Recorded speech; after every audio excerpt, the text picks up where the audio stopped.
ya bonu tuo no edi ni picture beba bema ni picture onu so kunu ho no the picture beba na ensem a oboka bema ne kan ya ansana obotuo no ne sama sie no ye di beba ana obi mpa na obi so pe no ye beyi no so ene bema na mema ba ne se ho aye di no isa brechi kra de ye bema se kra de obodi pa oye ya na kese ya toacho twum ntine obi empa no obi pe mebe ejapoma me majue na ho ti sen o so tie wo ho na Abigail wo so memoajo sabe ye bedi kan ko Dr. Amuzo na ye di kan ko pe apomudin ne yayaresa sanse ohiri bi akosua na sem a oka eye baako osimi suami yare yare de eya pa etwakra da ho pa na se wudi twa kra na jakoti kra wa mutimi ni twa no eya pa twere da ho wo so da ubu hwetwe ne nimse ya no oburu ni chedwe hwene no oburu ni chedwe adanya akosua pa na edwale pa no bo pa da we na so adaje okwe de kese uti se yade wo ho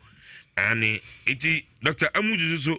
enam se ejanum eda no eba no se ba ne se ya onfa ni agrokra ejanum so hawa wo ejanum no edie no de kese no so aba abeboa yen e hanu Doc mamu akwa ba enua na ho ti sen nyame na adoma hodin wo pa opia no mamu so akwa ba medio so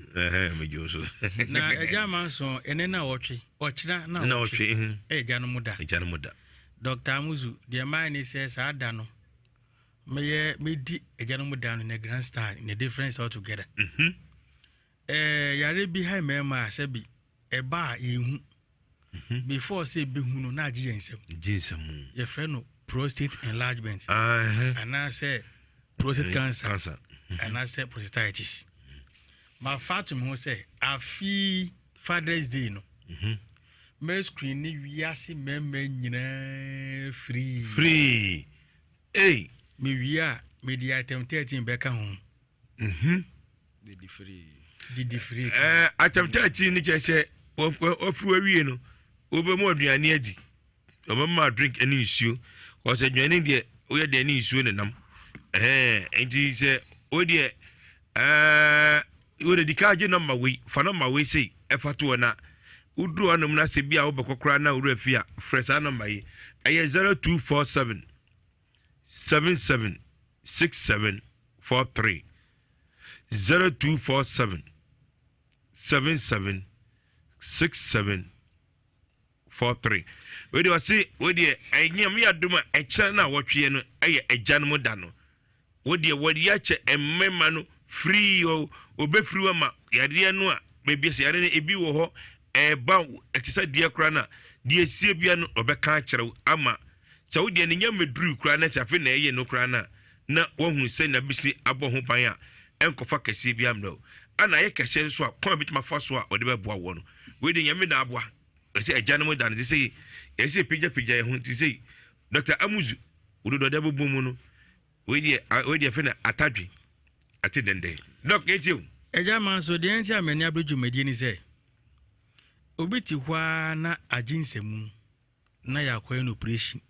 na yi sa akwa na firi hokora prostate ehunuma kwa enye yade se ekesi a na atuni din prostate enlargement se cancer be mu a na adane prostate cancer se infections be mu a na adane prostatitis na se prostate infections na sa hunuma kwa no edi dwuma miensama be ma ema oni obaba ema oni oda ema odi oba ho ba anse boa ma oni oba hye a insuba anase enu asan bua ma onya akono ema oba ebua ma kote brem gina so mu ye den kama yie pa se ba se sa hunuma kwa we yi free ho no ma je se dwuma so no mako miensan ya prostate no you are going to what lack all these things no be say say Bema wo 50 years a ye you prostrate a oni we die in Zuma ugidi so bebe tran say ya so be kwa na be ma over 45 years 50 60 na doctor operation na we prostate nyine free ho ma ultimate trans ya afi mienu miense nan na seb unkondo hwe ma utrim kraso ni oba na no obenya gan ne bebe atron ho ana 3 years 4 years utim kokwaso untimi ni twa debi gan ni ba probeti ase aba eya imane kan mi wura nkwa ne hia kona koyi o nkwa ne hia bra nkwa ne hia awon ne hia oboa koyi wie na kona koyi wie na 6 months na sebe fun kona koyi wie na 1 year fun so betra ho no mu a no aka say oh debi ono kan say mi nyi o oba na ona san kra ma mi o say bokwe ba kwa na san ene aka kire che basama no we die I say unne ba yo to owaja okwaja media e bia na unim mema o moyirim ko san bu o so munyini nyina no in fact o mu kunu mu say ima no eyum ama omiwura ko na ko yi wonkwa na hia dodo na mbo sa abre nyina ma ifiro nyina no ene ma ne bu afu ibi ko ejaja ware ti besrew men trase ma o prostate enye kese nyinsemu ni akanse ye firi okura men trase ma kansa emmem ni akanse ya to atwene men trase ma de ehun aduru wo ho ehihye ohun a ma se enko jeans ga se da bi o se ojo so acho ko emadie me fa keta fa she ma men trase ga se doctor adedie medidi mu awie nti de besi bi ensi de besi woni anye ho mesrew prostate na de muhu na mode ba no e de aginsemu se sha se fofura eni symptoms bia se sha se fofura eni kaibo eni symptoms bia de o se doctor Johnson de me amente na ma Johnson gumi ho no ni de aginsemu next atra be careful de o se doctor mi ti me fa Johnson hye me ho within sima baago no aginsemu de obega se doctor mi dem she catheter me Johnson e mba se e droben egbo mami asakoti so na aba no ni ya ya aginsemu de anajo obetimi adwonso mpredu asase biade agenso aginsemu de obedwonso bia na bia kam bo se wadwoso na bia kam na suso ne ho so aginsemu de okọ trans de okọ dwonso wi a je se otwen kakra twenya be sima ba kwa as first drop na aba eba so asebe edrinde chiacha nso aginsemu intimesrew se wo so trans na nyinsem ne kraka kesi bozin pass wa ba wa hwena fase pamba intimese se bia 50 Ghana 60 Ghana awekọ ba bia obetwa ne hwede ma wa Dr. Musu Zebra kwesi ochire na ochire 18 June 18 eba so we ya sefufo na ye bia no no Moro market ana seta fon hia so unya kasa Musu Junction Moro market obi anim yesi ultra body structure ho no mu a ifidie de hwiemu biara ebi wo ho mu eba kira ada so okira go hu de American yi mesira obra Dr. Amuzu any Amuzu Foundation yes say afi ejenemu de die 18th June die ye de say prostate na eba mbo nka ye no prostate na ekunye no ye be check ni fiamamo free e bia lai wo ho nti ye say duane ka ho enam se me danfo ebosemi fo nti mu nya nsa no odin de ben enum mfa jeme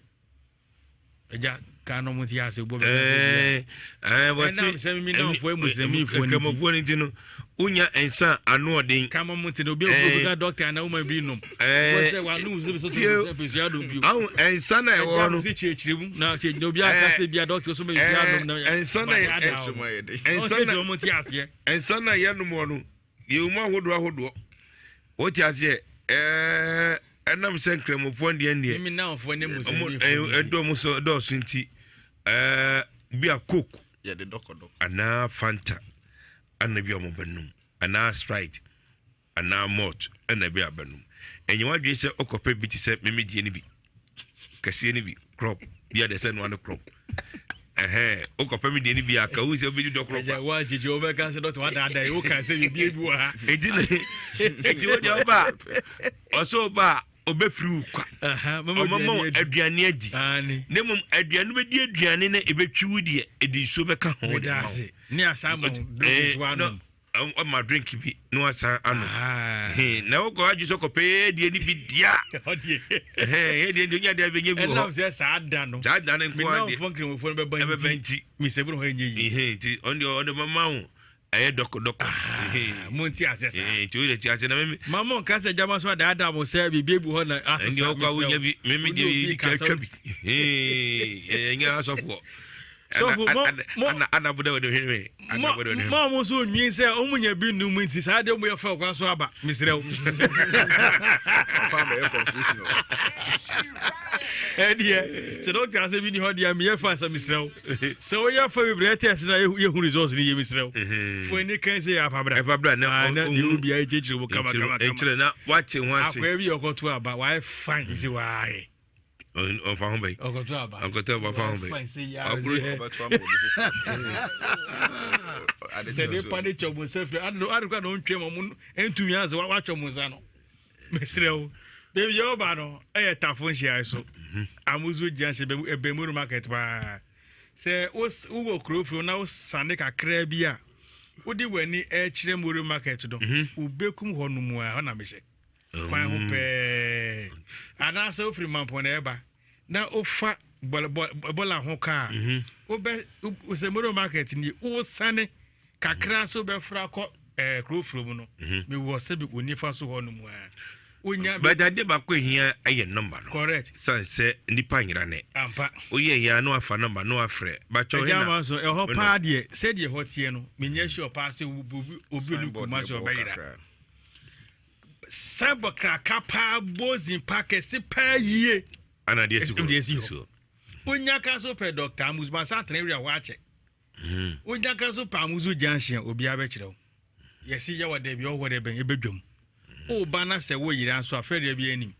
Freminama eye 0247 0247 77 67 43 0247 77 67 43 mami to aso de ne de kodwa so de de be kodwa so no ene de do so na ansa na ye de be ko no na me kai mo say amuzu ye de 3 rounds aba amuzu 3 rounds na jamu da no so ye san de pemo so na no ye de ma ne say ma no mumbra meto na mu fendi eye ejanom eye happy Father's Day because ye ne de bi edu a Mother's Day na ya na ye tomo mo pa na omo de bi omo twe edi nti afi we die ye sere mo a mo so mumbra meto na fama okunu mo fama mo kunu na mo onfendiu na bibia anya fine enfama mo na amuzo 3 rounds na die woman te say obema ne ho edu ana say okọ oba ho a na odi twa na adoko odi twa wo na otu pa na Agya Manso otu pa na fui na light ne ho mayo nya se bia ne ho aba ne ho mai anya afi na obeka aboda boda no David ko tani mo emre ko se ne ko ti mo yemra wotimi ni twe area ba ko de onu so discuss abos na fui na edum very good eno obi also odi ba ko a ontimi ndi bi na ade ache obeda twa hu saa ontimi ndi bi ene o so esa no aboka wo esa no aboka ene so say oba ne sorry so okwa na afi de obo so ebo ni trinko that time no wasoro na wie ebesde na wetimi asa akọ na do sa boroto angosi aga odi agora no wedi sotro enti emma no omumeto emfama eja no na say eja no so say wo hwe na say wehu say wodwumai enkoyi a na waba untimi ndi twe na de hia ne se oba beto amuzu 3 rounds no na wetimi di abo adwuma ma oba ne nso ho asepe no because siketua we enafo na wa odidi oba de na befie na wetimi ambo adwuma no ema oba ne ni anje enti emmema ne so omo nso emeji omo de na enioma ewo dwa so no eye edro 4 baako 4 ena ewo edwa so a okwa won sabeke bi now so wetimi de asa ho yare ana asa ho atom ye kaka so obi a ne ho ɛdodo no anaa sɛ obi wɔ hɔnom a wakɔ adwuma te sɛ ɔmotwi driverfoɔ ɔmotwi car kɛseɛ ɔmo yɛ walasa ɔkɔdi pa awie wakɔ tena ase from 6 to 6 waba fie na honam yɛ wo ya wontumi nya wo ho hwe a deɛ ohia yɛ amozo pii wonom a wobɛtumi ada na hɔ na ade kyɛn so a wobɛsɛ nya ahoɔden kɛseɛ na wetumi de akɔ adwuma bon sɛ wosɔre a wonopa bon sɛ wo ho ɛkeka ho so kama enti sɛ amozo pii sɛ wopɛ bi atɔ a deɛ hia ne sɛ wobɛkɔ ɛyɛ Dani Herbal, Misty Herbal ɛna Apidac ɛwɔ murom ɛna ɛyɛ Freddy Mens Breast Recall ɛna Colinac ɛnso wɔ Astown ne nyinaa wokɔ a wobɛnya bi atɔ ɛna yɛsan so wɔ ɛyɛ Amuzu Garlic no obi wɔ hɔ no ma wobɛhu sɛ wo honam mu twetwe wo wotumi sɛ wotena ase kyɛ a na wosɔre a na wo nan asene anaasɛ wo nan yɛsɛ anaasɛ akyew anaasɛ akyew anaasɛ nso wɔnyɛ police ne no aba abɛkyew de biara anaasɛ kye nkɔɔfoɔ ɛna obi wɔ hɔ no nso a wotumi sɛ wo honam mu twetwe wo wɔ hɔ no ma na wo nan akyi anaasɛ wo nsa akyi ɛpopo kakra ɛno nso deɛ wohia yɛ Amuzu Garlic no ɛno ɛsane wo ntrenim ɛma mogya ne die furusane kama ɛde ma wo nti sɛ wotie me na sɛ wohu sɛ wo ntrenim twetwe wo wɔ hɔ no ma wotumi sɛ wosisi akyi anaasɛ wo nan akyi saa no na ɛmu twetwe hɔ a na wabɛpɛ Amuzu Garlic ne bi atɔ ɛno no wokɔ mmea a mabobɔ din a wo nsa bɛka bi na watɔ ɛna nɔma no a ɛyɛ doctor ɛde to dwa no wofrɛ saa nɔma no nso a yɛbɛma wo direction a wobɛnya bi nɔma ne yɛ 0247 77 6743 0247 77 6743 Agya Manso Amuzu K ni de se ba se ye funu no ekura bam emu wowo emu tutu emu sanfo bokeka so de a de wohia ene Amuzu K eba mixture obu ohwo asebio eduane to no yefunu a no wani so a no owu na tie funu yare eye yie pa enti mesrew wo severe stomach pains wo abdominal pains wo menstrual pains ankasa na se wo yefunu se efia bemu so a edrewe tia horo yefunu mu kama na yifi nyina firi mu no ene Amuzu K herbal mixture na se tontom awo na mo anya malaria eni ntemo kon no aduane a na pa Amuzu herbal mixture nom ebia so de typhoid na ha opa jaundice na ha so de ade awuhia eye Amuzu herbal mixture Simon Ro makon nan de herbal shop biara mu Kumasi okọ Dani Misty Apidac murum Ikof Colinac omo Ashtown Breze Rekwa ne Freddy Mens omo K odufie ena habem wasafo baby etu nro makon dudu biara okọ no so pa Amuzu P Amuzu K Amuzu Herbal anase Amuzu Garlic obenye bi ato upe sami no nan semise bia na ma o frɛ no de agin chirichirimu no eye 0247 776743 ochina meye adwuma enye babia se ahi na be adwuma no me adwuma no tafo inhia so Amuzu Junction near Muru Market tafo inhia so Amuzu Junction okatafu tafo inhia so a tafo inhia so no wa tena Kumasi ade eye de ebe wo obehunu ne bia na wo echirichiri tafo inhia so Branu bi Kumasi for the Crofrom. So do Crofrom traffic light no. Obe sane na ka so kota fun sha so ho etu bayre. Ana esanton force papoa ewo. Etu so de ko no ma unye tuma no ka so kota fun sha so. Me ko Dr. Amuzu na so ye. Me pa cho enko no ho braha e chan to no wotena se. Tafun sha so no ana wotena se. O ko na te owurafi na te ho o kire kura na the one is 0247 777 6743. Ba mon kai say free screen ni de ochina na otwe kwese de abey na otwe enu ye father day we de me ameka ho asem akwakosi de me so ye de bua aganu no ochina Agya Manso we de ba yo ba no me yire ba degree we de ba yo ba we de ba yo ba e kwere ho ade nso e Okay, no idea. So we are near. We are to be. We are Casafa, Father Dama, why? Wherever that not Samasa. So, once you're near, let me share you. Now reading Clammy and Samba, and yet, you know, Barano. We never was it. Now we will buy your back. I know the so bad. Yes, Agya Manso here. Remember, bro, now bad. You were the better. What you say? Anna, I said your question, Muja. I tell that because a bit of penny be. But see, to soon to Uncle Fabanshi. Wakasawa, about them or Magu. But to be by them, as also, it's a woman, Sana. And a walk as a crabano. What would Jalevia or bit me read them on farm, but will be bare. Agya Manso, my man, into say, made in Colamians are buying to mini be near here. Without the